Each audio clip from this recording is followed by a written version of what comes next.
जगाच्या पाठी वाढला अधर्म, ना कर्माचा उरला धाक. पापी सुटले, सज्जन रडले, चहूकडे दुःखाची हाक.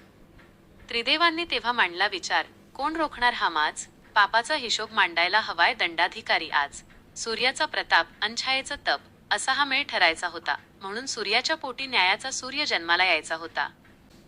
नव्हती संज्ञा ती, होती छाया माऊली. सूर्याच्या प्रखरात शोधली तिने आपली सावली. शिवाच्या ध्यानात छायेने देह आपला जाळला. त्या तपाच्या अग्नीने गर्भात काळा शनी घडला.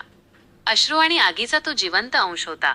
जगाचा न्यायाधीश, न्यायाचा तो वंश होता.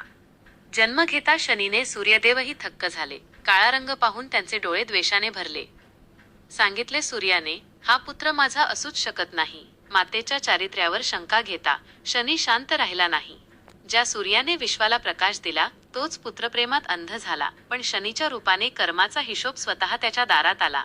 पाहिले शनीने पित्याकडे, एक नजर वक्र झाली. तेजाचा तो महामेरू, क्षणात कुष्ठरोगी अन्नकाळी काया झाली. थिजला रथ सूर्याचा, कोमेजले सारे विश्व. जन्मल्या जन्मल्या पोराने मोडले पित्याचे सर्वस्व. दाखवून दिले जगाला, कर्म कुणाचेही सुटत नाही. बाप असो वा देव, शनीचा न्याय कधी हटत नाही. म्हणती लोक काळा रंग अशुभ, पण तो शनीचा मान आहे. काळाच रंग असा, जो न बदलणारे सत्य अन ज्ञान आहे. जसं काळ्या पाटीवरच नशिबाची रांगोळी उमटते, तशी शनीच्या काळोखातच माणसाची नियत पालटते. महादेवाचा तो लाडका, दंडाधिकारी म्हणून तो ठरला. जगाच्या अन्यायाला मारण्यासाठी शनीचा जन्म आज घडला. ज्याने जन्म घेताच सूर्याचा अहंकार जाळून खाक केला, तो तुमच्या पापांचा हिशोब केल्याशिवाय राहील का? जो गरिबांना छळतो अन कर्मात ज्याच्या खोट, त्याच्या नशिबी शनीची साडेसाती अन काळजाला चोंट. दान धर्म अन सत्याची जो धरतो कास, त्याच्या आयुष्यात कधीच नसतो शनीचा फास. साक्षात कृष्णाचा आहे तो परमभक्त अनन्य. कोकिलावंची साक्ष आजही आहे तेथे धन्य. हनुमानासमोर जो नतमस्तक, त्याला शनी कधी छळत नाही.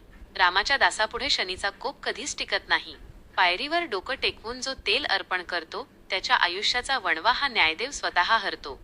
काळ्या पाटीवरच उमटते नशिबाची रांगोळी नवी. शनीच्या न्यायाची जरब प्रत्येक मनामनात हवी. तो पाषाण नाही, तो जिवंत निकाल आहे.